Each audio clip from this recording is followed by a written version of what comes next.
We're unmuted, and I will go to instructor. Are you putting this up on the screen or no? No. Okay, cool. All right, folks. That worked. Sweet.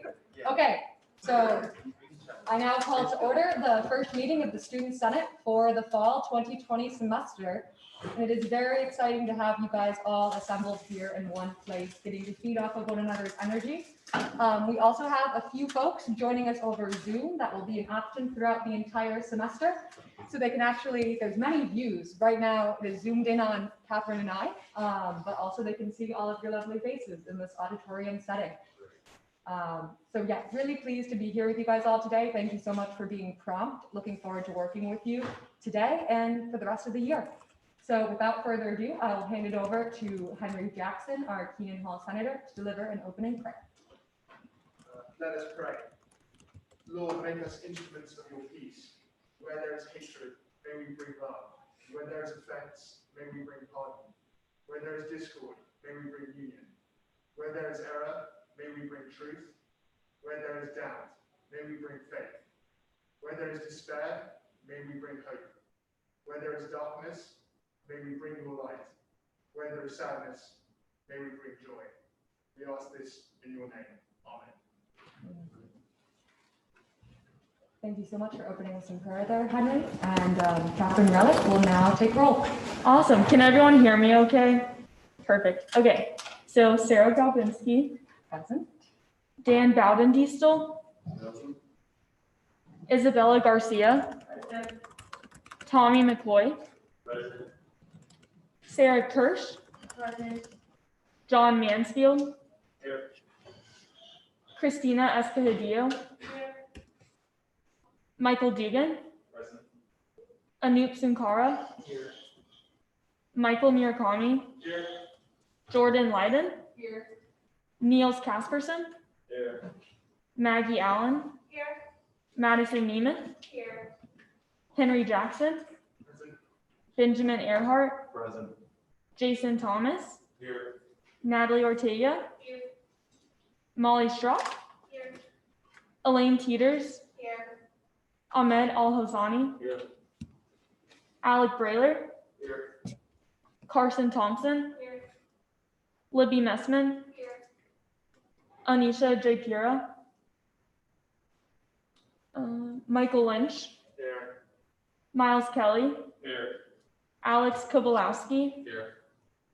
Patrick Lee. Here. Grace Franco. Here. Henry Bates. Here.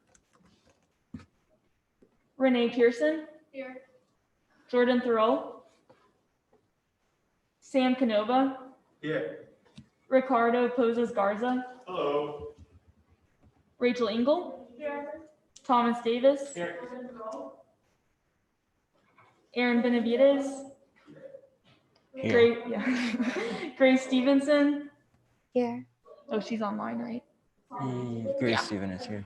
Mairead Schaff, Julia Dilhoff or Kurt Golden.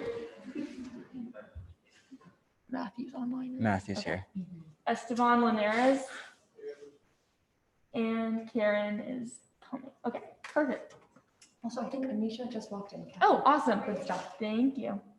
Also, when you guys are speaking, if you guys could say your dorm or your name, that would be fantastic. Just as I learn everyone in person. Thank you guys all for being here. Great attendance. Okay, we can move on to the approval of the minutes, and I'll remind you that I believe we are approving 2 sets of minutes from our last meeting in April, as well as our Senator called meeting in May. Yeah, so our April 29th meeting, the bylaws were approved. Nominations for Student Union Parliamentarian, Judicial Council Vice President of Peer Advocacy, and Judicial Council Vice President of Elections were read and voted in support. Discussion on the resolution SS 2021-5 implementing Native culture into the Moreau first year experience continued, but the resolution did not pass. Order 1 to postpone remaining elections to the fall passes. Grace Stevenson, the student union treasurer, provided a discussion on the surplus from this past academic year. And order number 2 to establish an independent financial account related to impacts of COVID-19 is passed. And the resolution 6 calling the Ethics Commission and Committee on the Constitution to action is passed. And then the revisions that were called for on that set of minutes were adjusted for. The May 21st minutes, there was a presentation done by Senator Dugan and Senator Dana about the COVID-19 response by the university. This led into SS 2021-10 and questions and debate over this resolution. Debate was broken down into 2 parts due to the diversity of topics within the resolution. Rachel, Sarah, and Aaron spoke on behalf of the Office of Student Enrichment, their advisor, and other university groups about administrative plans and efforts. The first part of the resolution is passed, but the second part failed. Due to trouble maintaining quorum and busy summer schedules, the Senate debated and voted on entering a recess for the summer, which passed. Awesome. Thank you, Catherine. Are there any suggested edits to that after you guys had a chance to read them over? Senator Noble. I don't believe we recorded the moment when Sarah said hags. Appreciate that, Sam. Can fix that. Any further comments, folks? Okay, fabulous. Thank you so much for providing that, Catherine. All right, we're now into executive announcements, really moving along. So in terms of Senate meeting protocol, following parliamentary procedure, I would like to now just smile upon a motion to confine our meetings to 90 minutes, given that we only have the space for 90 minutes and it must be sanitized immediately following. Is that a motion? There's a motion. I move to set a limit on time of the meeting to extend no longer than 7:30 p.m. Fabulous. All right, that was a little second. All good. Another rule we would like to instill, what's that? Oh, we still have to vote. Let's do that. I am not used to this and we're not doing the little green check marks and red X's. Let's vote on that now that it's been seconded. Okay, we now have a vote on confining our meeting time to 90 minutes. All in favor, you may raise your hand. That's what we'll do. That seems to be overwhelming. All against? Okay, fabulous. Motion passes. Cool, good stuff. I'd like to smile again on another motion to confine each individual's speaking time, which I'll get into the speaking time protocol following this, to 2 minutes. If there is no one that has raised their hand to speak after you, you may ask permission to engage in another 2-minute speaking time. But if there is someone following that would like to speak, we would ask that that person get to take the mic and you could get right back in line to follow that thought if it exceeds 2 minutes. Michael Morfett. Motion to limit speaking time to 2 minutes for staff. Fabulous.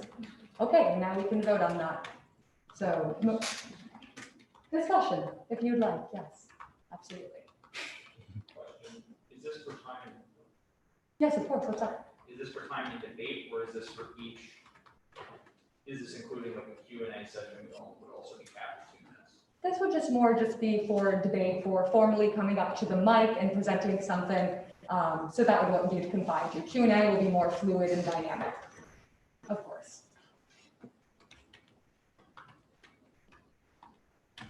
Any further questions? Just trying to use our time most efficiently.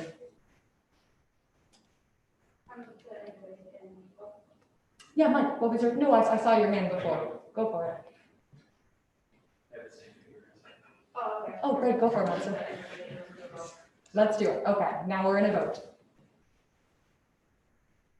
Okay, we can have yeses raise our hands. Great. Any opposed?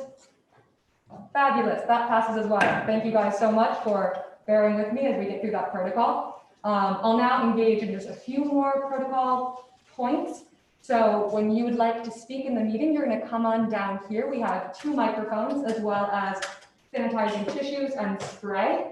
Both before and after you would like to speak, please wipe those down. And the purpose for why we're using microphones, we have a lot of lovely folks joining us on Zoom here today, and we want to make sure that they can really participate fully, hear, understand all of the proceedings. So that's the rationale behind the mics. Again, the rationale behind just 2 minutes of speaking time is so that we can engage and move along in as efficient a manner as possible. And in terms of how I will be calling on you, this beginning time was a bit more informal, but when we engage in some more rigorous debate, I will have a notes app up on my computer saying who I saw raise their hand first, who's next in that order of speaking, and I'll always call you up to the mic stand in the order that you raised your hands to be as equitable as possible. So those are my brief notes on Senate meeting protocol, and I'll now give it over to Rachel to deliver a brief call to responsibility for us as student leaders. Oh, left. Yeah. Hello. Hi, guys. It's exciting to see you all back. Glad you're here with us. I just wanted to go over briefly some student responsibility things for us this year, obviously an unprecedented semester. So we really want to be mindful about the actions that we're making and all the decisions that we're making this year, especially given that we're all in positions as student leaders. I think that's something that's really important. And especially in these first few early weeks, we really need to set a Just popped up culture on Zoom. of compliance with all Just popped up on protocols Zoom. and being really intentional about being safe and secure in all of our social activity. So we would just really appreciate if you guys could join us on this journey of this interesting semester and just being as safe as we possibly can be. We really need to be leading by example and Verizon Communication University had equipment tireless for hours this summer working to make sure that on campus can be as safe as possible. And I think they've done an amazing job. And you've probably seen all the behind the scenes up close now as we're in classes and all of the engineering that went into making us be safe in these gathered spaces. But especially off campus and especially outside of classroom hours, we need to make sure that we are making it possible to remain here and ensuring the longevity of the semester. So just really helping your peers engage in this dialogue. I know a lot of you are community and have that extensive training on how to deal with COVID in this situation. But really, if you can just be open to having these conversations with your friends, and know that sometimes it can be uncomfortable and awkward, but I find that the more conversations we have, the more normal it becomes to talk about. So we can really just try to remind your peers that our individual actions extend beyond individual impacts, and we're really trying to be mindful and considerate of the entire community and the workers and the staff and faculty and everybody here. So we would just really appreciate if you guys would help us in that endeavor. It's something that's really important. We want to remain on campus. And then we also wanted to give you a brief update on what's been going on over the summer for the three of us and in terms of cabinet, what we've been working on. So I'm mostly going to give those over to Aaron to talk about, but I just wanted to give you a brief update. If anybody saw today, the new Title IX regulations were released at the end of last semester. They were come down from the Department of Education. So we have been working on how to adapt to those, what it's going to look like at Notre Dame, working very hard with the Office of Institutional Equity. Sarah has been serving on Faculty Senate, having these conversations, and we were able to get the preponderance of evidence together, which is really exciting. So that's how we're going to be dealing with everything. And also, if you've seen the discriminatory harassment clause got the addition of gender identity yesterday, which is another exciting win, and for inclusivity on campus. So that's basically what's been going on. Title IX will be giving more information and awareness campaigns moving forward as we help survivors and that. All right, Aaron, will you do the rest? All right, to cover our other things that we've accomplished during this summer, just to start off with a few of the meetings that we've been having. Several meetings that we've had have been with Vice President for Student Affairs, Erin Hoffman-Harding, talking about different diversity and inclusion initiatives that happened, I believe, back in June, in the earlier part of the summer. And that part of the summer as well, we spoke to Christine Karen Gebhardt, who is also in Student Affairs, regarding sexual assault resources and prevention, discussing some of those issues. And in the last week of July, we had the pleasure of meeting with the Executive Vice President, Shannon Cullinan, with Father Jenkins, the President, and with our provost, our new provost, Mari Lynn Miranda. Over the summer, we also released several statements too on racial justice, including a commitment to anti-racism as a student government. And we also want to thank those of you who signed on to our statement on the murder of George Floyd in solidarity there. We also had a statement during Pride Month and celebrating the LGBTQ+ community. And lastly, we had a call to action for international students in light of the ICE policy that was later rescinded. And so for those of you who participated in that, we also want to thank you for your great work there. Over the summer, we actually met several times with Nick Johnson, who is leading the HERE campaign and helping guide them in the messaging and branding that the university is doing to keep us all safe this semester. In addition, we have Rachel, Sarah, and I have been serving on the student advisory group for campus reopening alongside Sam, who I believe is here. There's Sam, and Estefan, who's in the back. So that's been a really great experience, and we will continue to meet every other week during the semester as we work to, keep all students, faculty, staff, and all of our Notre Dame families safe. And then over Welcome Week, we had the pleasure of co-sponsoring alongside SAO, Flick at the Field, which was a really great success, as well as the SNL live stream, which Rachel and Sarah very much enjoyed emceeing. And to move on to some of the accomplishments of what our department and their directors have been up to. Academic Affairs and National Engagement did a really great job getting a civic duty and voter registration module updated in the Moreau curriculum. So that's a great big win, especially in the year that we are. And Academic Affairs, our director, Lauren Pugh, has really been working diligently on a Native Studies minor. This is something that we're very hopeful about accomplishing, and she's doing an excellent job working with some faculty that are really interested in making this happen. Going along with that, our Director of Health and Wellbeing, Grace Dean, has been serving on the Emotional Wellbeing Task Force, which is really working to integrate mental health resources into the HERE campaign, especially this semester, and pushing out other resources as well. And lastly, our Department of Gender Relations released a guide on inclusive language for leaders for the Welcome Week captains that was pushed out through Lauren Donahue and the Division for Student Affairs. And that was a really great resource for Welcome Week teams. Lastly, just to keep you apprised of what we have coming up, our Director of Faith and Service is working on the 9/11 Memorial Prayer Service. She's working with campus ministry to make that event happen as safely as possible. We are working to meet with the campus dining team to talk about the current dining situation, which we know, there's been a lot of crowding, and so just trying to get that situation under control. Lastly, we do have the police meeting that Rachel leads, which constitutionally is required in the month of August. So we are working, and we have a date for that, and that will be happening towards the end of this month. And lastly, our Director of Sustainability, Dana Plagence, has just ordered a lot of reusable cutlery so that we can help with sustainability efforts given current dining situation. I believe that is all we have.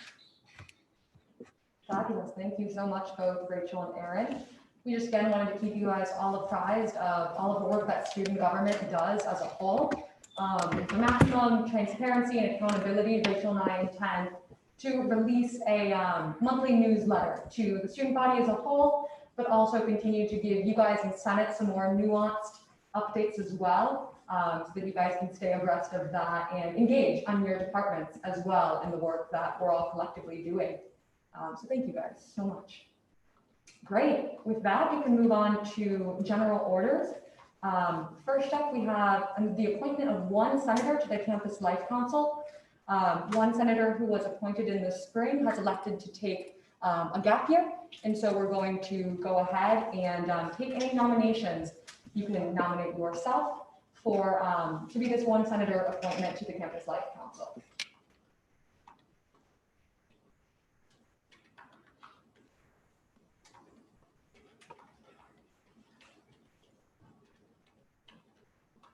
Would invite anyone to speak up if they have interest. Mike, yes. Seeing no other people, maybe not writing more. Rachel? The meeting time's not been established. I'd be interested if anybody else would love to say. Sure, fabulous. I'll write your name down, Mike. Yes, Grace Franco. I'd also be interested. Okay, fabulous. Thomas Davis is adding your name, both of your names, to a Google form as we speak. Thank you, Grace. Oh, do we have another hand? Yes, we have a hand. It's Renee Pearson. You can add me as well. Renee, awesome. Thank you. Does it have to be a senator? I'm going to ask our parliamentarian, Thomas Davis, can we have a class council rep serve on the Campus Life Council? Is it just Durham Hall senators? Durham Hall senators. Thank you for your spirit, Renee. But yes, I think we're going to be limited to senators that represent their residence halls.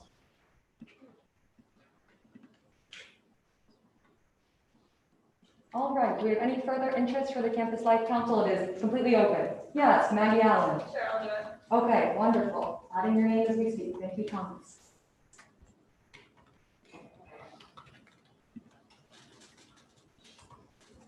All right, now we've got Ben, yeah. Clarifying question. Sure. This is just to fill the vacancy. Oh, yes, no, your position is secure, my friend. You're all good. All is well. Yes, we have Ben and Anoop who are representing on Campus Life Council currently. So props to them, and we're just looking to fill that trio. So good stuff. Yes, Ricardo. I would like to agree with the chair. Will we Yeah. be able to hear any sort of argument or presentation from the candidates?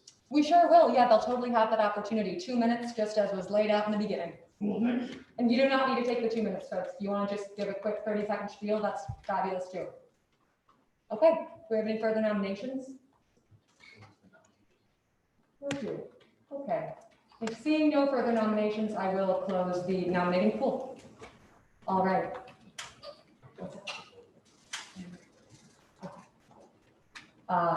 Fabulous. So anyone who would like to, out of those three, can come on up and offer some brief remarks concerning their candidacy. Grace, awesome, go for it. Do I come up there? Whatever you feel comfortable with, it would allow the folks on Zoom to hear you better. So coming down here would be great.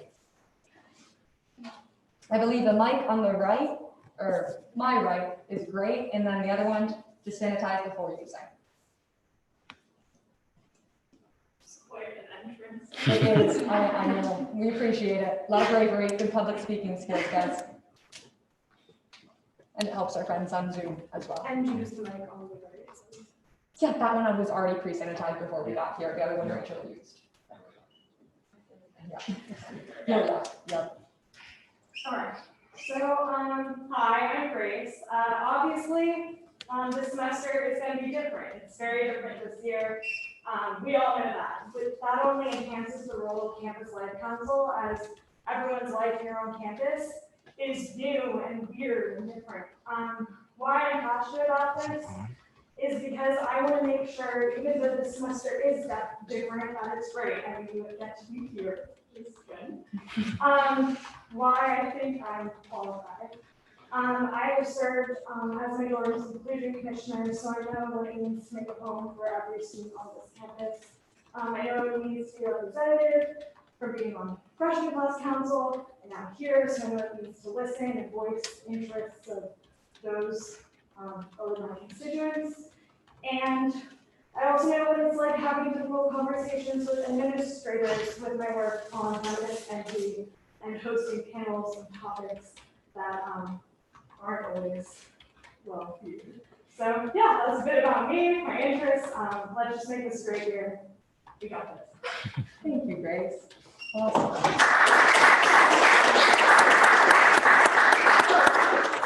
Yes, fabulous. So just grade on that and then write it on down. Awesome. While Grace is sanitizing, I invite either of the two candidates to come on up too. Just like that, where you, no, just where you held it. Okay.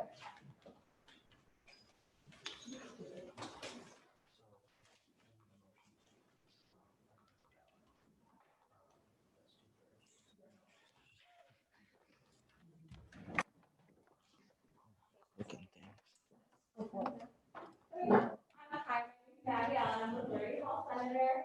When I considered Campus Life Council, I had run into this position before I joined grade, and especially because my involvement on the student life committee this year, I think that's given me a great perspective into student life issues. And I think that also ties into a lot of the work that the Campus Life Council does. I think it's a great way to work with faculty on these issues as well, and really kind of make it a wholesome experience by including the student life issues as well as issues that are happening around on campus. I think I would be a great advocate for not only like the girls in play, but everyone in campus on there. I was also on freshman class council, which gave me a really great way to kind of communicate with the girls in my dorm, and with everyone that I was representing to kind of make events work for them, and just really learn how to be a representative for my peers. This year on student life, I'm doing the same thing, especially as a senator, like all of us with our peers and our constituents, especially this semester, because it is very different. And, we're working on how to evolve as we go. And I think really being able to be flexible and to evolve as the situation evolves is going to be something that is very important. And I think that's one of my great skill sets is to take a situation as we go, learn how to lead, learn how to adapt. And I think that would make me a great asset to the Campus Life Council. Thank you.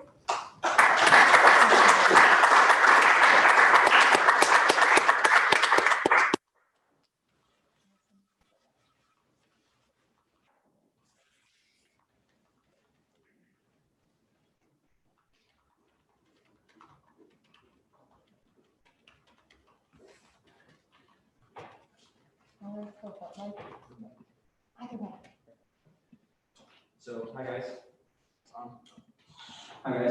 I'm Mike, I'm Dylan Hall Senate. I think the reason fundamentally that I want to serve on Campus Life Council and the reason I think you should vote for me is that when I've been here, I've worn a lot of hats. I was a class council member for 3 years, serving as freshman class council, sophomore class council, junior class council. I was a co-chair of student council. I know what it's like on the programming side, dealing with SAO, even before we had Karen, when it was a lot more frustrating, but making sure that we can voice concerns there. I'm not someone who shies away from hard conversations. I think I'm the only senator in the room, unless somebody else has been appointed, that served on the Committee for Sexual Assault Prevention. It's something I'm very passionate about. It's an issue that affects an enormous number of people on campus. And it's something that we don't really talk about all that much. Campus Life Council is a body that is fundamentally designed to discuss with administrators and with other staff how to improve campus life in a way that other bodies are not able to directly. You don't have the direct time. You don't have any ability to force a response from a particular administrator. But what I want to do is forcefully advocate for every student here at Notre Dame to make sure that their concerns are heard, that administrators are listening to the voices of students. And I also want to do it in a manner that's effective with knowledge of the policies, with knowledge of all of the ins and outs of Notre Dame. I think that's something I need to bring to the table. So thank you, and I would appreciate you with your vote.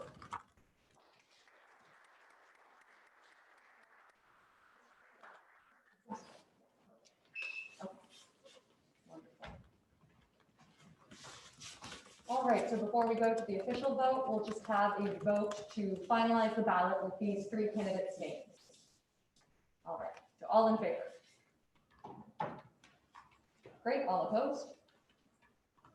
Okay, fabulous. That means Thomas Davis can send out that ballot. It should be linked, correct, Thomas, under the word appointment on General Order A. Okay, it is ready to go, he says. So you guys can all pull that up, and we can take a minute to vote. So consider your options. We'll take a minute to vote.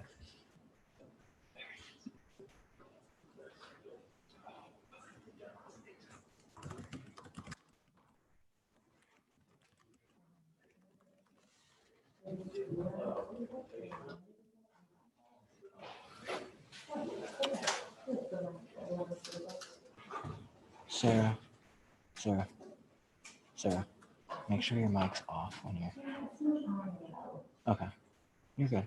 Okay. Just making sure. I'll put check.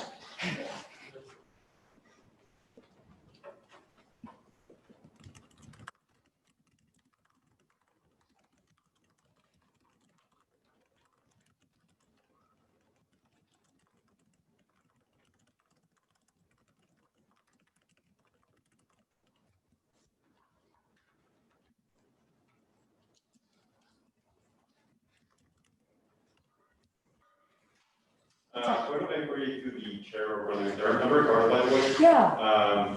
Is the vote going to be decided by simple majorities or will it be either one up? That doesn't happen. Or is it simply the candidate who has the largest share of the vote? It'd be a larger share. Okay, thank you. All right, folks, our minute is coming to a close. So get those final votes in. Right, we do. Okay. Fabulous. Okay, so Mike Dugan will be serving on the Campus Life Council. Congratulations.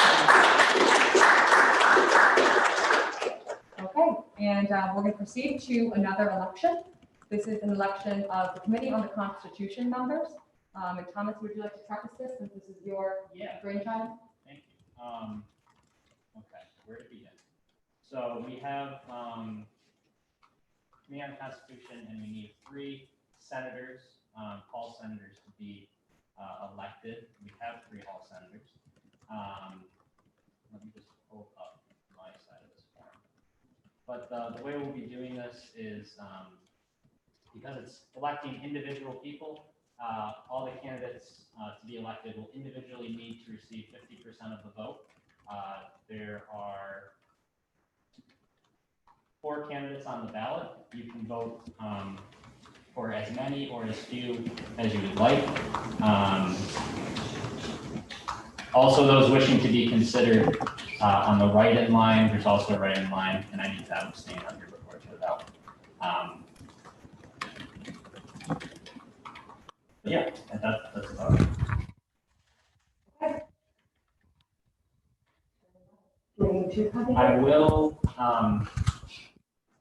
I would open this up for nominations if you haven't been able to talk to me about it. If you would like to join and you'd like to be on this ballot, speak now or forever hold your peace. Yeah, Ricardo. Just going to be only to all senators. No, so we're actually going through the process of taking on at-large students from the student body.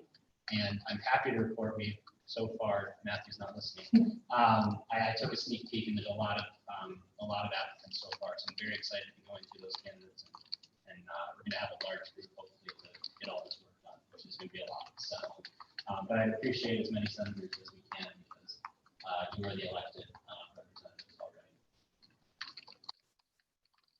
We've got 5 questions covered. Seeing no further questions, can we send out that ballot? Beautiful. Under general order B, folks.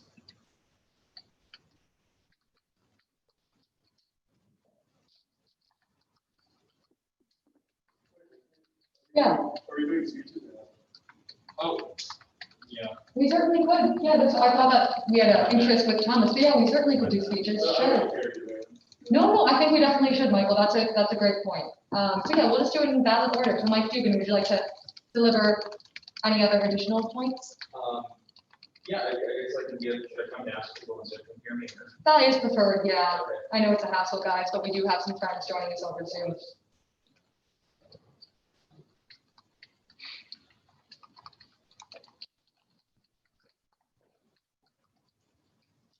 So I guess I don't really have much to add, but the first thing I would definitely do is amend the clause in the student union constitution referencing the wrong clause for how we elect the committee on the constitution.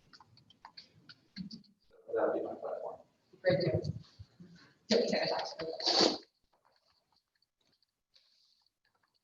All right, we'll go next, Michael. Thank you for coming on down.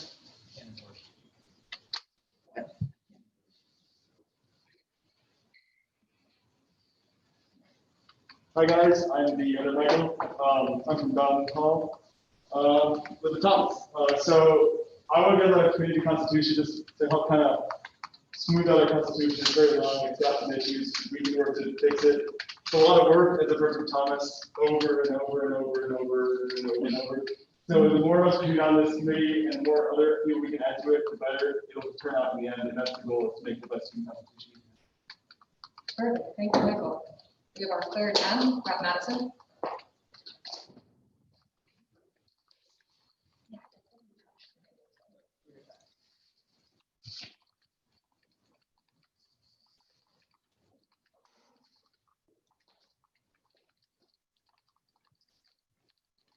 Hi, I'm Madison. I'm the senator for Johnson Family Hall.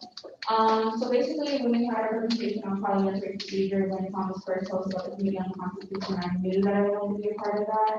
I'm very detail oriented, I'm very into the nitty gritty, I'm very semantic oriented. So yeah, that is basically the main reason that I want to be involved. And when I was applying to become a senator,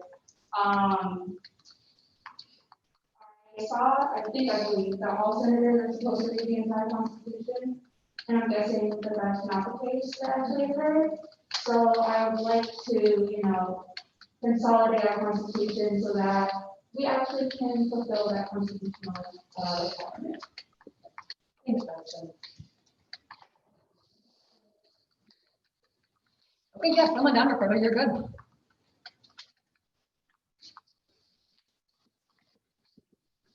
Just one more tweet. Yeah. Yeah, thank you. You go for it. Hey everyone, I'm Ricardo. I'm president of the Club Coordination Council. I've been serving in the same CCC for 3 years at this point. And during these 3 years of service, I've become very closely acquainted with the Constitution, especially where it concerns clubs. And having served on the council for that amount of time, I've actively seen how a lot of the policies in the Constitution, and especially its inaccessibility, being many dozen pages long, can sort of clutter those same needs and make it difficult for those communities to understand how exactly they can work within this community. As a hopeful member of this committee, I will try to work to simplify the Constitution, to try to make it more accessible for the general community of Notre Dame, and to try to make sure that the Constitution works better for not just those grassroots communities which are clubs, but also to the average Notre Dame student who probably doesn't have the time to read more than 30 pages of legally binding information. Thank you. Thank you, Ricardo. All right, seeing no further nominations, we can vote to ballot forward with these 4 candidates, as well as a write-in and abstain. How does that sound? All in favor? Great. All opposed? All right, Thomas, we'll send that on out. Again, we'll just take about a minute to vote.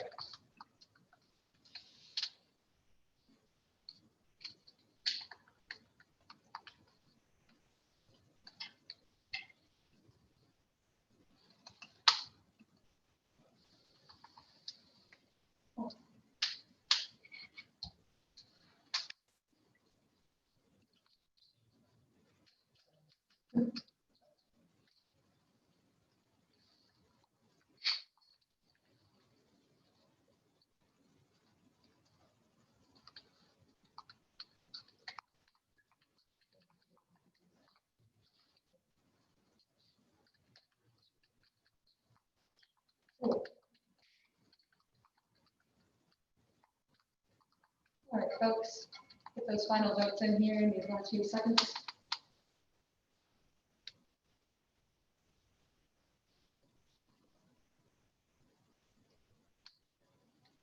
All right, we can close that voting.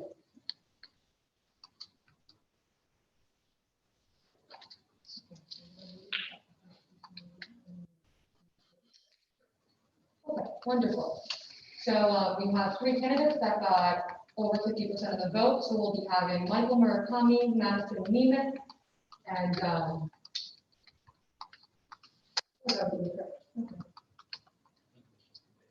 where's one minute? Give us 1 second, folks. Do go forward. Okay, fabulous. Yep, we'll be having Michael Murakami, Madison Nemeth, and Ricardo Cosas Garza serving on the Committee on the Constitution. Thank you guys all for voting. we can move on to SO 2021-04, which is in order to suspend vacancy elections in Alumni Hall. Matthew is currently on Zoom. There he is, his smiling face, excited. Hello, Matthew, can you hear me? Oh God, I hear. I don't know if I'm unmuted. So I don't know if you can hear me, but you know, we're making it. Can you hear me? If you can wave, I can hear you. Okay, yes? Okay. So this is SO 2021-04, in order to suspend vacancy elections in Alumni Hall.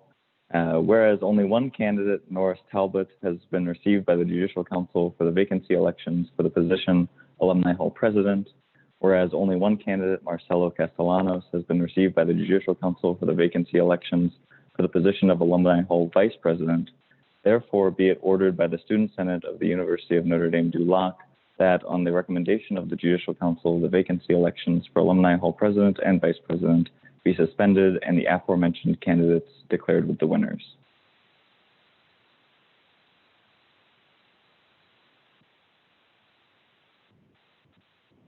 Big screen here.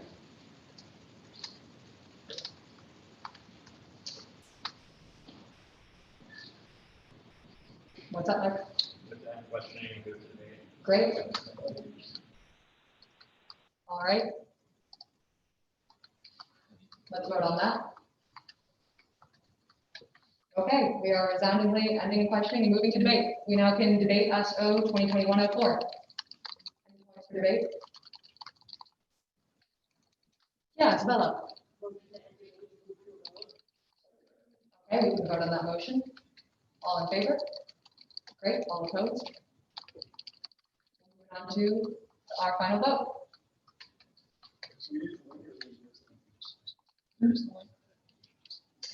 Yeah, Thomas thinks with the way things are going, we do have a link, but we could just hand vote for efficiency. So we will now be voting on SO 2021-04. Instead of using the link, if you are in favor, just now raise your hand. Great, and if you are opposed, now raise your hand. Fabulous. Okay, SO 2021-04 passes. There you go, Matthew. He is happy. He is fist pumping. This is good. Okay, great. Yeah, that's correct. Perfect. Grace isn't a voting member, right? Nope, not voting. Yeah, so for today, folks, this will obviously be subject to change if we may have dynamism going forward, but there are only non-voting members joining us over Zoom. So for these next few, we can just do hand vote if that's easier. Great, okay. Next up, we've got SS 2021-11, which is a resolution calling for a public commitment from the University of Notre Dame du Lac to conduct SARS-CoV-2 testing in the Notre Dame community. Mike Dugan, would you like to present on that? Yes, should I come forward? Yes, please do. No, of course. So if I want to share something on this Zoom, is that possible later? It comes up in the debate. Oh, your document. Yes, that is possible. All right, so just to read the bill, it's a resolution calling for public commitment from the University of Notre Dame du Lac to conduct SARS-CoV-2 surveillance testing in the Notre Dame community. Whereas the principles of the University of Notre Dame strategic plan state that our first and most fundamental operational charge to protect the safety of our students, faculty, staff, and visitors, all of us at Notre Dame assume responsibility for creating an environment that prioritizes the physical and emotional well-being of members of our community. Whereas on June 30th, the Centers for Disease Control and Prevention published an interim recommendation that in areas with moderate to substantial community transmission where resources allow, local health officials and institutes of higher education may consider testing some or all asymptomatic students, faculty, and staff who have no known exposure, for example, students in congregate housing such as residence halls, to identify outbreaks and inform control measures. Whereas on July 31st, a study authored by researchers from the Yale School of Public Health, Harvard Medical School, and Massachusetts General Hospital concluded that testing students every 2 days using a rapid, inexpensive, and even poorly sensitive test, coupled with strict interventions that keep R less than 2.5, is estimated to yield a modest number of containable infections and to be cost effective. Whereas the provost-elect, executive vice president, and vice president of student affairs at the University of Notre Dame du Lac issued a co-signed communications to the Notre Dame community on June 26th focused on pre-matriculation testing and contact tracing. Whereas in this communication, board administrators wrote that surveillance testing refers to the notion of randomly screening community members to assess baseline rates of infection or prior exposure to the infection, including determining rates of asymptomatic infection. Whereas in this communication, the board administrators wrote that Notre Dame was, at the time, working with relevant medical experts and our own faculty, Alex Perkins, Jenna Colson, and Bernard Manning, to identify an approach to surveillance testing that would make sense for the campus. Whereas many colleges and universities have committed to randomly and regularly testing portions of students not having any known exposure to SARS-CoV-2, nor showing symptoms of COVID-19 as part of their respective disease control strategies, including Cornell University, Muhlenberg College, Pennsylvania State University, Hood College, the University of Pittsburgh, Albion College, Gettysburg College, and Boston University. Whereas the University of Notre Dame DuLoc has not yet publicly released nor implemented any plan to engage in random and regular surveillance testing of the general student body, despite students having already been in classes, whereas this resolution serves to amplify the voices of students and to put forth the position of the undergraduate student body on an issue affecting campus life. Therefore, be it resolved by the Student Senate of the University of Notre Dame DuLoc, that the undergraduate student body calls upon the University of Notre Dame DuLoc and its agents to swiftly release and implement the random testing of asymptomatic students, faculty, and staff who have no known exposure to SARS-CoV-2 in order to proactively identify outbreaks of COVID-19 and inform control measures. Now, before we get to questioning, this was written on Sunday. That is true. A statement came out Tuesday. So I do have an amendment to reflect that in light of that statement, which, with your permission, I'll share on the big screen. These are friendly amendments, so I've been informed by Thomas that all they need is no objection. So what I'll do is send that document you shared with me, Mike, to the rest of the Senate so they can view it on their personal computers, because Aaron is on the desktop right now. But I'm sharing that as we speak. I believe I'm sharing permission. Let me see. Share your screen? Yes, it's like I'm off. You can, would you like to send that to Aaron and you can put that up on the desktop? Logo downloaded on that computer. I don't know. Do I have what? Net logo. Why don't you guys talk about that while I share this with the folks? That way they can see the friendly amendments. Have you ever used that logo? No. Okay, then you do not have it on your computer. Can you log on to Zoom and then? Yeah, Mike, you're on the Zoom. I'm on Yeah. the Zoom. That was what I was asking if I could share. Oh, I had no idea that you would also join the Zoom and was present. That's great. So sure, yeah, if the host enables you, go for it. Okay, I see all of your faces populating in this document, which is great. Mike, before you jump into that, would you like to explain your brief friendly amendments? Yeah, sure. Okay, thank you. They're all at the bottom of the page, folks, on number 2. Yeah, so initially this had been written prior to Notre Dame issuing a statement. And they did issue a statement. It was fairly vague. It says Notre Dame plans to randomly test some students and a smaller population of faculty and staff over the course of the next 3 to 4 weeks. I'm not sure if you've read that. It's on your site, but in other communications, they've been fairly non-committal as to whether or not that means they will begin to test students over the next 3 to 4 weeks, or whether this testing will be rigorous and conducted over that period. Depending on which communication it reads, it leans like it says they will start it in more like a month's time rather than doing it over the next month. And then just reflecting that in some other minor ways throughout was the gist of the amendment. So I do not object to my own friendly amendment. Good to hear. Unless there are any further objections, the way that this resolution would be published on the website is with the friendly amendment, if it were to pass. All right, I'm seeing no objections. Mike, would you like to continue with your model? Sure. So many of you have obviously heard, I guess, have heard how hard it might be to get a test right now at Notre Dame. Like I had a friend who, he texted me actually yesterday and said, look, I was with my girlfriend, we were in the same apartment for 2 hours, she tested positive, but Notre Dame's not giving me a test. And that's right. In many ways, he's an off-campus student. What did they tell him to do? They told him to quarantine, and if you ever show symptoms, get a test. Okay. That is not typically how testing is done. We're also not typical times. I understand that there are reasons for doing that, some of which say that you don't, you make it less likely to spread it if you're asymptomatic, but we're not doing contact tracing on those students. Secondly, what happens actually when a student who's on campus gets sick and they're asymptomatic and they're infected and they're wandering the residence hall? So something I did over the summer is I took a class on online spread of coronavirus, and I made a little bit of a model, working model of the full Dillon Hall. So let's share that model with you. What happens if we don't test anybody? Let's turn off testing. We don't test anyone. Everybody's masked. What happens over the entire semester if there's one asymptomatic student who enters the hall? Mike, I think we're just trying to get it to transition. You have it on Aaron's left screen, just gotta get it to the right screen. Understood. Sorry, this is There a we go. learning Okay, process. now it appears. And results, depending on, there's a few variables here. Currently, there's not testing in place. I'm just showing you what happened if that continues. Basically, what you will see, unless we get really lucky, which we didn't in this case, is that a bunch of people will slowly start to get infected. And that'll just keep happening in the dorm as you climb through time.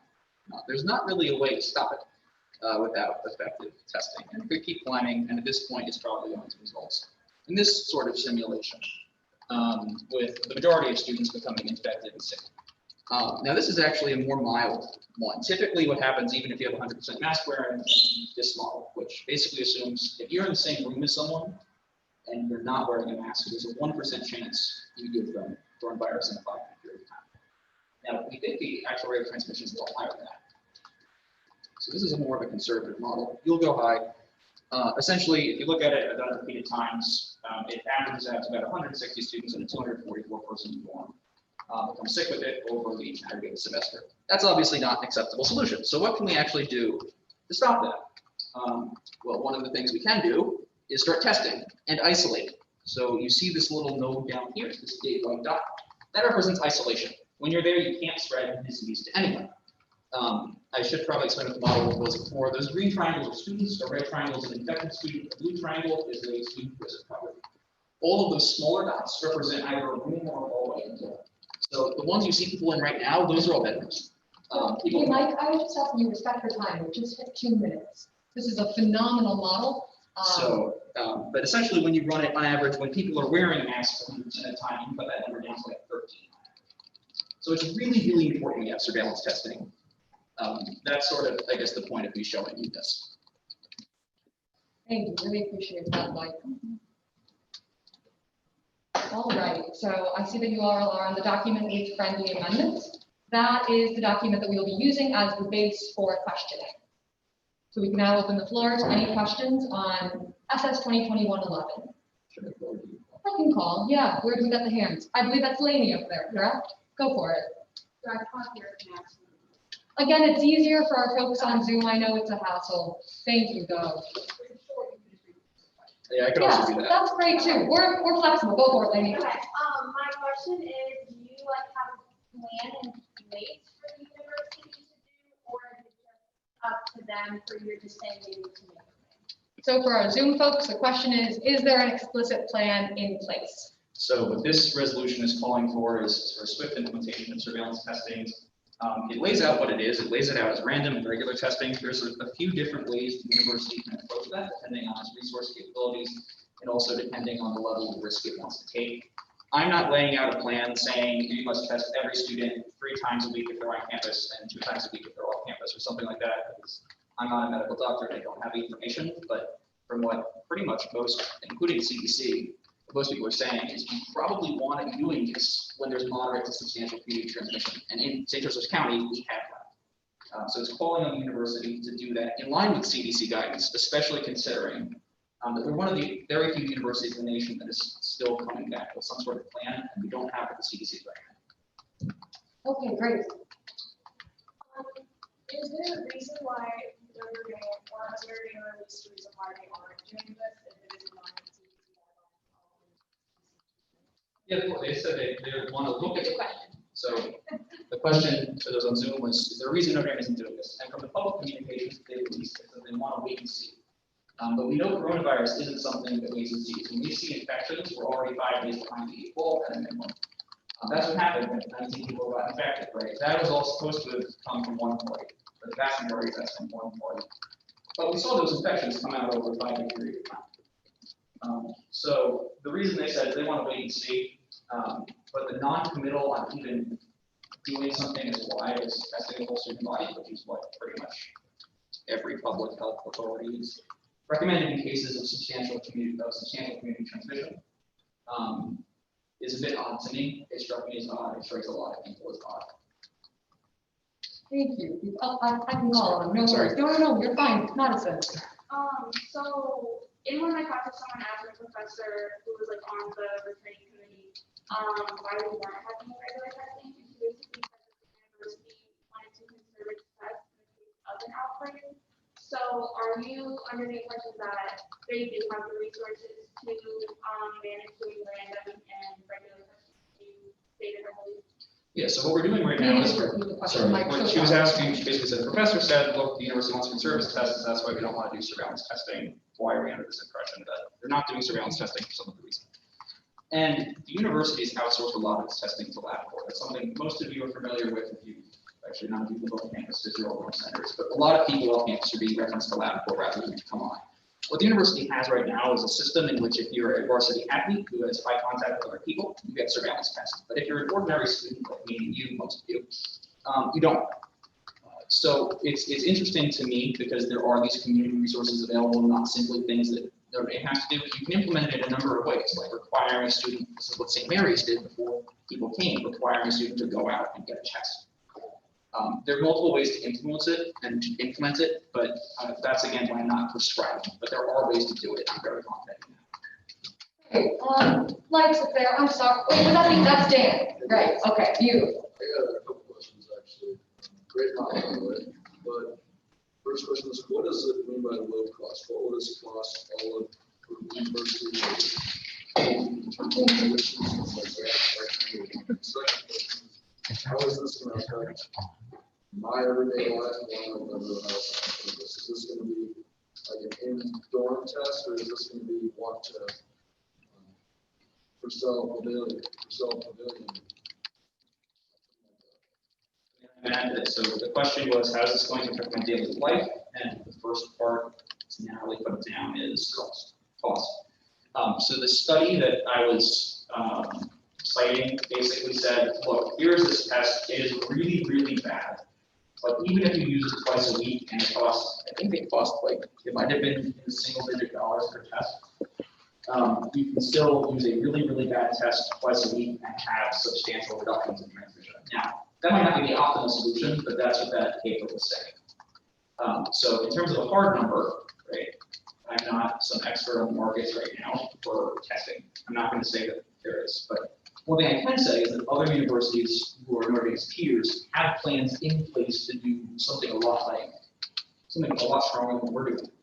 Cornell released a paper in June, I want to say June 15th, basically saying, look, we're going to be surveillance testing our off-campus students. Now, Cornell's a larger school that have a little bit more resources. Princeton was going to say, we're going to bring our students back and we're going to test them twice a week. So for Notre Dame, who has one of the largest financial resources in the nation, while we don't necessarily all have that in cash to say, well, we think it's fine and safe to do it without surveillance testing that other large colleges that are peers, and even ones that are nowhere near as wealthy as us. Some of those that I listed, like I want to say Gettysburg College, does not have the resources of Notre Dame. They're smaller, but they don't have all sorts of resources. So I don't think that simply saying we need to be doing surveillance testing is condemning Notre Dame in some sort of financial way. In addition, I don't think that's going to find it effectively. If you look in the long run for tuition, it probably wouldn't affect it because it's a single year cost. Does that make sense? And then I would just add an explanatory note as well. I think that Senate resolution like this holds a ton of weight. We can put it on an administrator's desk and say, wow, this has the support of the entire student senate, but it's in no way an order that's telling the university prescribing certain steps. It's just a recommendation. So yeah, just explanatory note on how that would work. All right, further questions? Yes, another one from Lainey. This is like a quick question. I don't know the answer to this. So for these surveillance testing, do the students still have to quarantine? Because I know technically when you get a corona test, you're supposed to quarantine to get your results. And I feel like it's kind of unrealistic to expect people to do that have no reason to think they have it.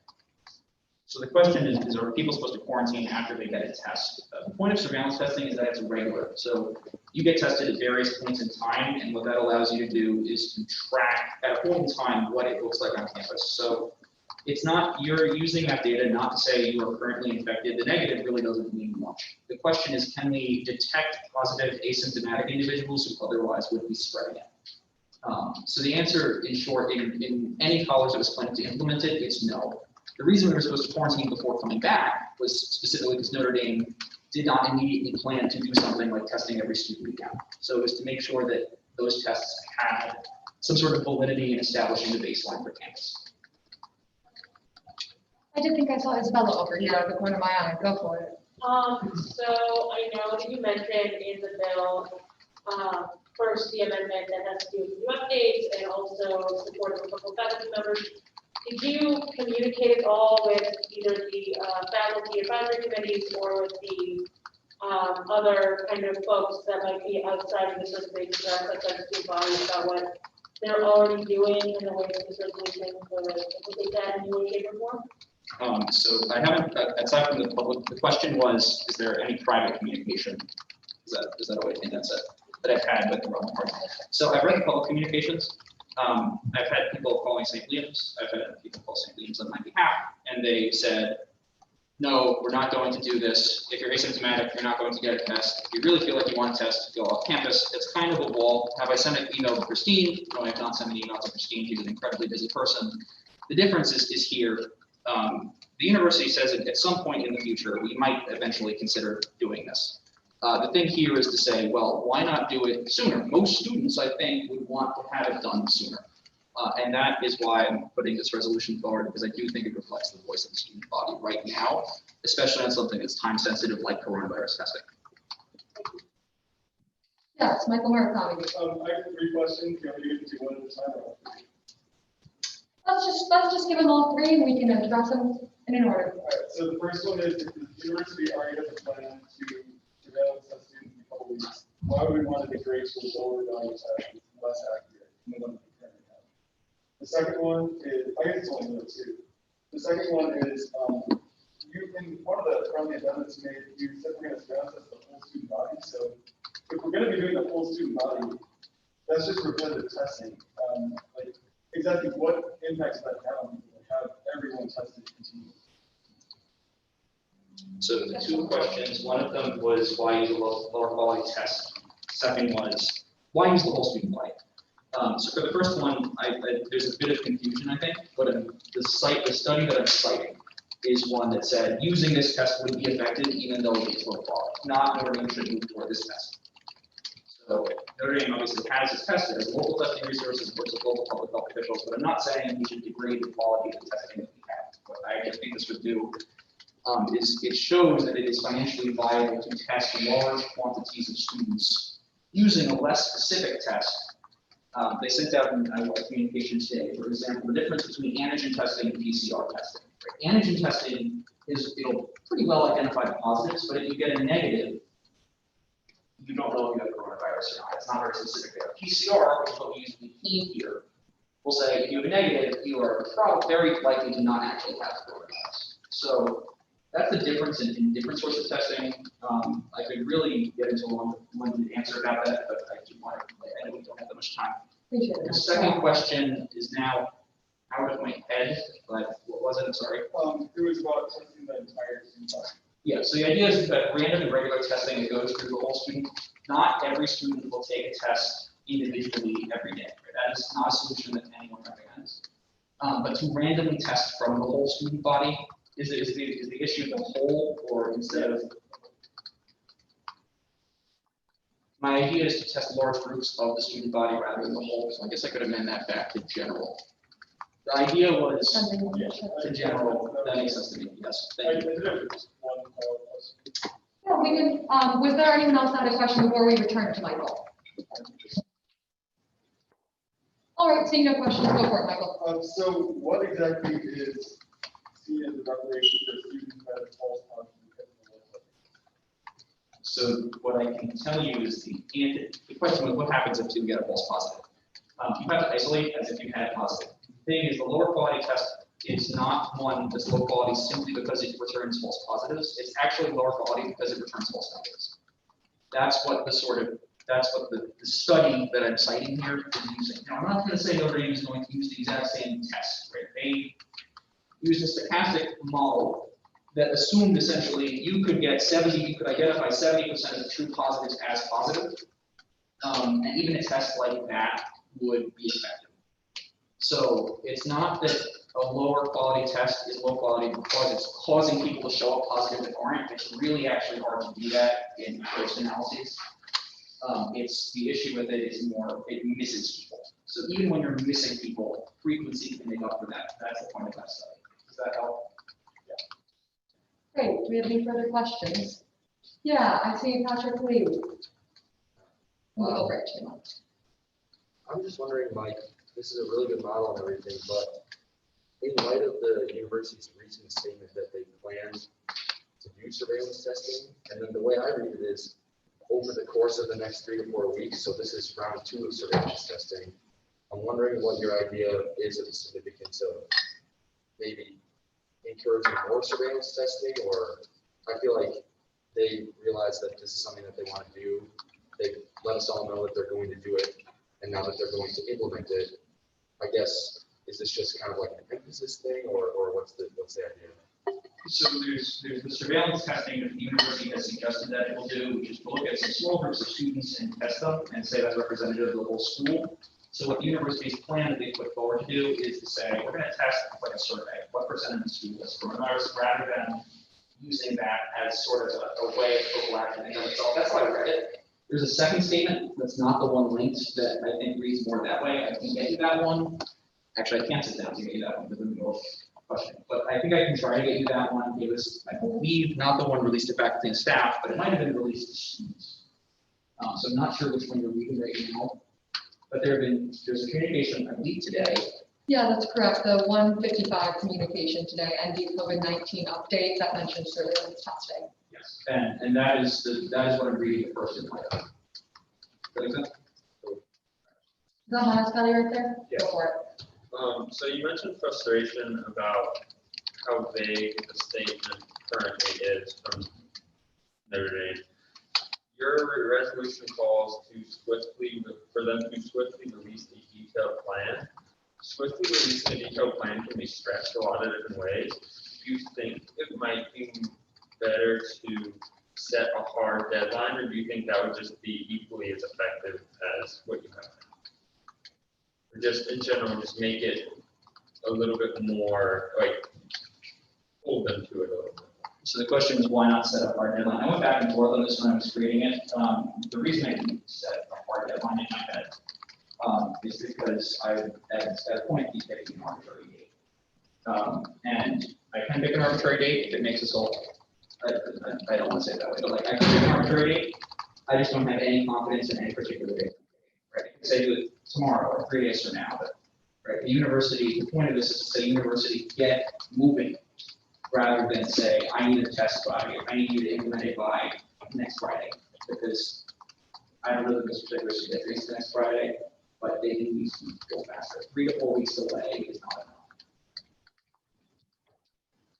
All right, yeah, that's Libby Messman. Go for it.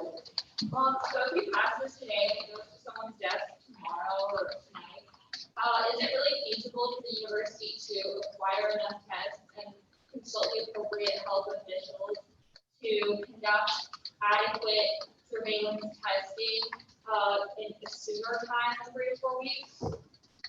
So the question was, is it possible for the university to do it sooner than 3 to 4 weeks? I guess my response to you is universities like Cornell, Princeton, which has actually said, actually, we can't even bring students back safely if we test twice a week, even though they have acquired the resources and have the power to do so in New Jersey of all places.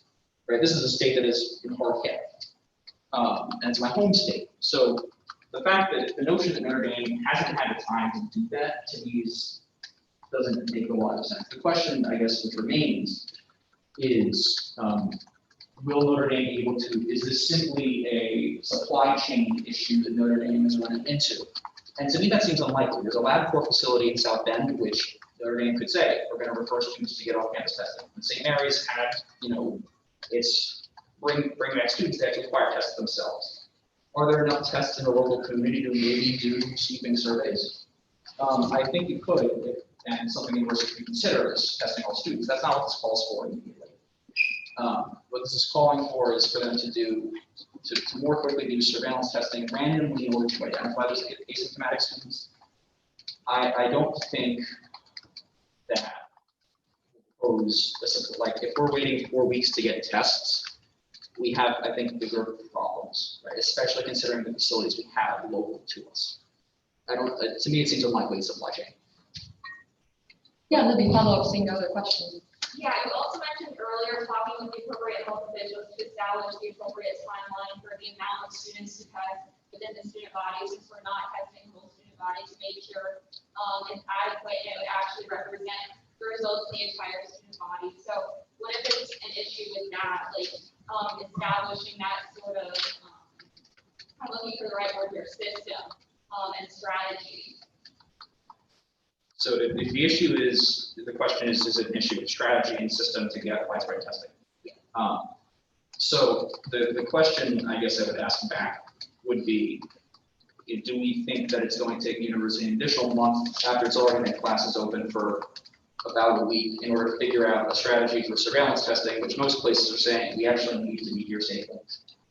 And while it's certainly possible, I think that would reflect very poorly on the university's preparation. I think I have a little bit more faith in the university than that. I am just extraordinarily, and a lot of people are extraordinarily frustrated with the lack of that sort of testing. That's what I've been hearing in Dillon. That's what I've been hearing in with just my friends who moved off campus. And this is the reason that I think the Senate should ultimately pass this, is to really emphasize that students want this. And this is something we're demanding rather than this is something that's like a luxury. Yes, Madison.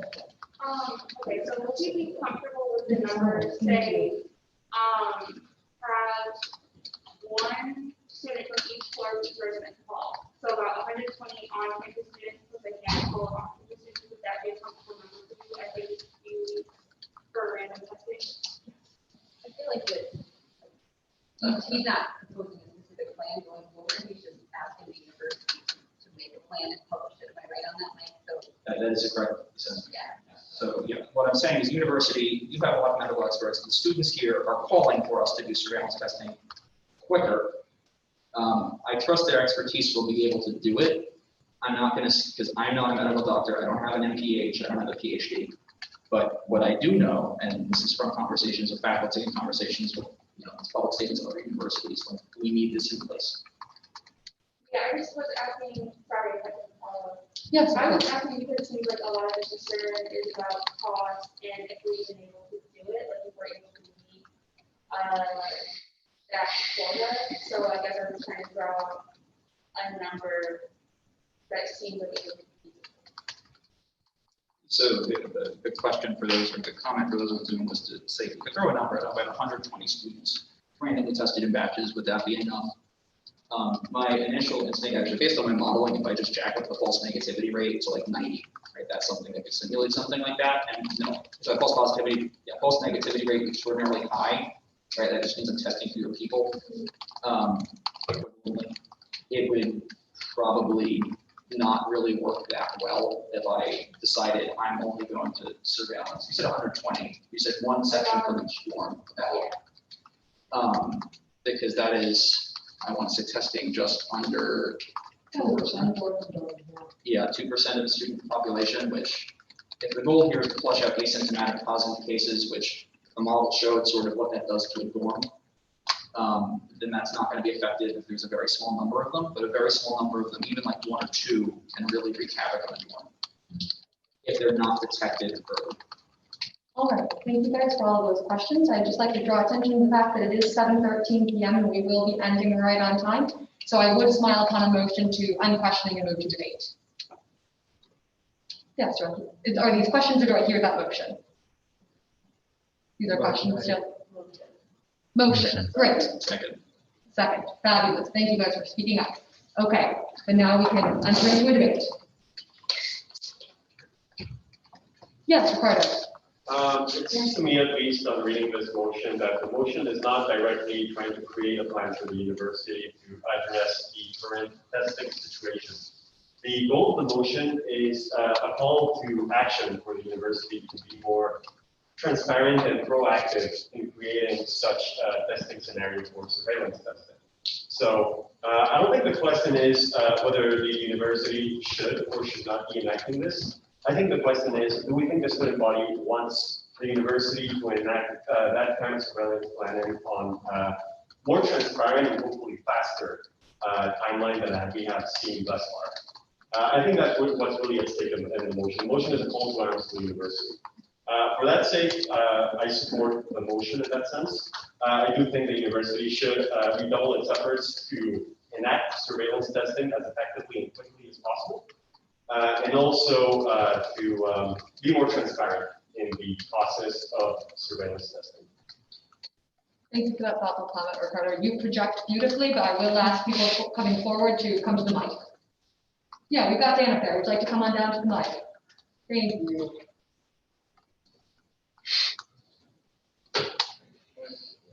Yes, what's up? Yeah, are there further people that would like to speak so I can add you to my list? You don't need to know now. Dr. Antonova? Yeah, sure. Can I say a couple words? Yep, after Dan, definitely. Okay. I do believe, yeah. After reading the motion a little more closely, I noticed it said university should consider testing some or all, and I think that is the perfect amount of ambiguity for the university to decide what is the best course of action for them. And for that reason, I think that this is a good motion that we should consider going forward. Thank you, Dan. It's a no-brainer. Like, this is obviously something we should be doing. Just like tell the university the students want something like this. The details don't really matter right now. Thank you, Sam. Thank you for being succinct. All right, do we have any further points for debate? Yeah, come on down, Henry. I was going to say motion to end, Sure, do I hear a second? Okay, debate is ended. We're now into a vote. Let's vote on Henry's motion. Again, I'm sorry, guys, I'm not as good at this when it's not online. Let's vote on that. Okay, thank you very much. Now we can enter into the official vote. Thomas, do you think we should do the Google form for this one? Yeah. Okay, Google form is now open, guys. Welcome to the season. Thomas is opening the Google form. We'll get better at this, guys, I promise. Okay, now it's open for sure. We'll give you guys a minute to vote on that.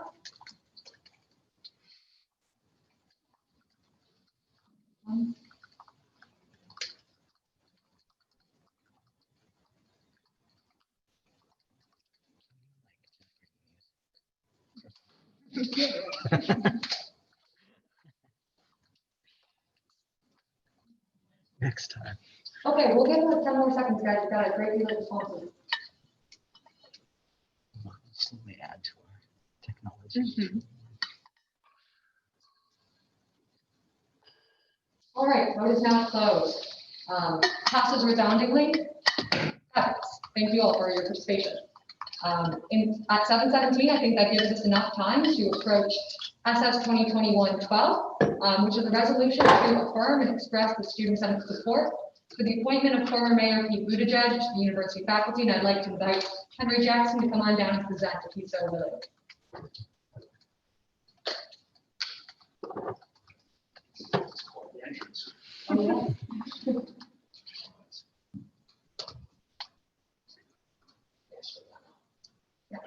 Sweet. Straight up.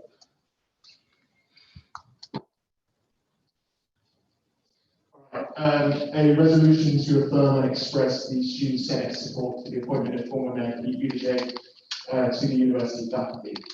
Whereas in recent days, there has been significant national press coverage of Pete Buttigieg's appointment as a faculty member. Some of this, for example, an article in the National Review, has been in opposition to his hiring. Whereas there has been opposition to Pete Buttigieg's appointment to the faculty at the University of Notre Dame de Lac from the faculty itself. Whereas an individual's sexuality and or marital status is legally irrelevant in faculty appointments. Whereas several dissenting voices emanating from Notre Dame have nonetheless incorporated personal details into their opposition to Pete Buttigieg's appointment to the faculty, suggesting that it is rooted in homophobia and bigotry, qualities that the university fundamentally abhors and rejects. Whereas, as a leading scholarly institution, the University of Notre Dame de Lac has a responsibility to its students presenting with varied opinions, ideals, and academic sources. Whereas Pete Buttigieg's distinguished credentials mean that his individual political opinions, whether supported or not by the community in this day, will be a vital addition to the university's academic discourse. Whereas Pete Buttigieg's record of public service makes him well suited to teach at the University of Notre Dame for that.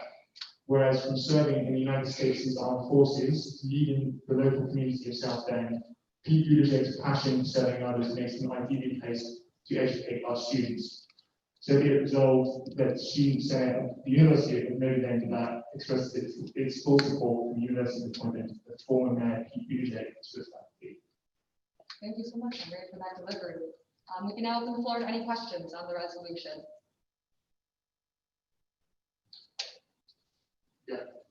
Sorry, I don't know. Maybe, go for it. No. So I No, had no, a no, no. constituent ask me, she said that she did not think it was necessary for us to make a student as student government. So why do you feel that that's such a necessary thing for us to do? Well, because, sorry, of course. Lady was asking me, she heard from a constituent that, basically asking why it's necessary for us to have this resolution. And my answer to that would be, we've heard from several faculty members their opposition to this. And I think leaving that as is kind of suggests that this thing itself doesn't really support the board. So if that's the only voice out there, then that's all that's being heard. And I do not think that the opinions that have been voiced are representative of what the student body feels and indeed what the faculty feels. And I feel like as an elected representative of the student body, I feel like it is necessary to express my support for this appointment in full. All right, thank you, Mike, go for it. So for No, he'll repeat your question, which is what's on the yes, notes. for when Notre Dame gave similar positions as a professor of the practice, I believe his official title to Paul Ryan, to Dennis McDonough, to Joe Donnelly, a number of politicians, all of whom received criticism. Now, you called out opposition to Pete Buttigieg, but specifically rooted in homophobia and bigotry. And I agree, no, I fully agree that is some of the opposition. The question I have for you is how we can react to opposition that is not coming from that, but is coming simply from a faculty member who opposes his stance on, for example, abortion, like has been published in Personal Magazine. Right, so Michael is asking me whether, why or how I respond to criticism of Pete Buttigieg's appointment based purely on his political opinions. And yes, it's a good question, it's a fair question. Look, I understand criticism of his political positions, absolutely. That's not actually enough reason to not appoint someone faculty. You know, we're an amazing university, and it's amazing because we hear from everyone, whether we like what they have to say or not.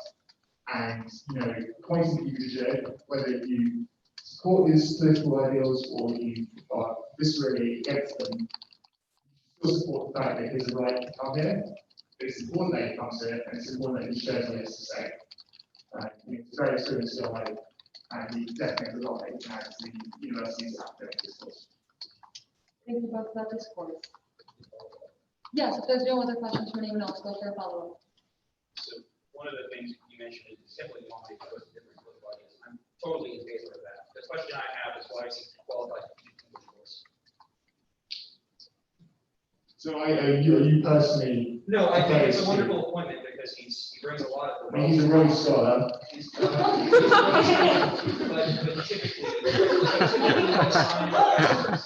typically when we sign professor for practice, we sign them to working in their discipline. So there's also opposition originating from the fact, while he's talking about trust, he's teaching it in the sense of like so how do you react to those things where people might not believe he's qualified simply because he doesn't have extensive study in English literature? So I've been asked by Michael Evans a question about why I think Pete Buttigieg is qualified to teach in the English department. I think he's written several books. I think he engages a lot within the kind of English literary department. I think on and off campus, he writes a lot of op-eds, and, is clearly a great linguistic communicator. And I think, he does have very serious academic credentials, which I think do make him qualified to teach at Young. Awesome. I would just like to add that he got an undergrad in history and literature. I know it's not a PhD, but he did study it. Awesome. Okay. Do we have any further questions? Isabella? It was a motion, and something in debate. Okay, let's vote on that motion. Hands up if you're opposed, if you're in favor. Thank you. Hands up if you're opposed. All right, we are now entering into debate on this resolution. Any points for debate? I saw Steph up there. You know what, you want to project and Henry can, oh, this isn't a question, so just project, that would be fine. So I'm just still on the NARS, just to introduce myself as the chair of the Diversity Council. My first thing is very important because as Mike mentioned earlier, we've had politicians such as Paul Ryan here, that are more conservative, Republican, pro-life, so that's the idea of the university. But for the university to truly welcome to different points of view, I think we should support this, especially the issue of homophobia in Catholic Church, and I am fully in favor. Thank you, Stefan. We got Madison. I would agree. So I think it's kind of similar to what Samuel Jackson experienced when he was at the time he was Black and he received a whole lot of hate for simply being a Black leprechaun. And so I even saw people like on my Twitter timeline hating on me for being gay and saying that that completely goes against the university's policy of Catholicism. I think that's just absurd, especially since your sexual orientation or identity is not something that can be considered when you're being hired. So I think it's important for the student body, again, to show its support and show that it's not really the overwhelming majority of people or even the simple majority of people who are opposed to these appointments based upon the sexuality. Thank you, Madison. Isabella?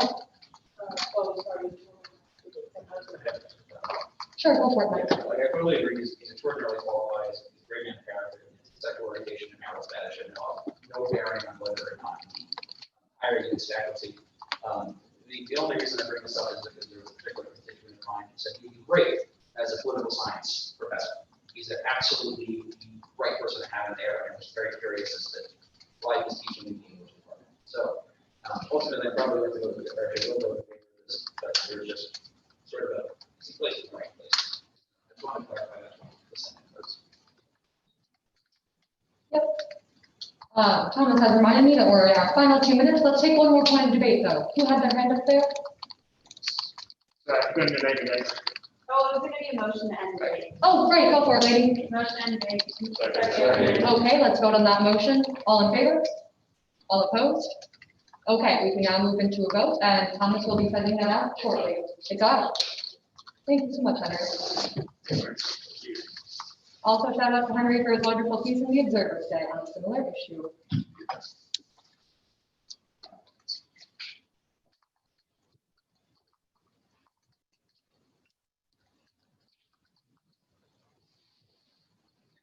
I just want to just give you guys about 30 seconds on this guy.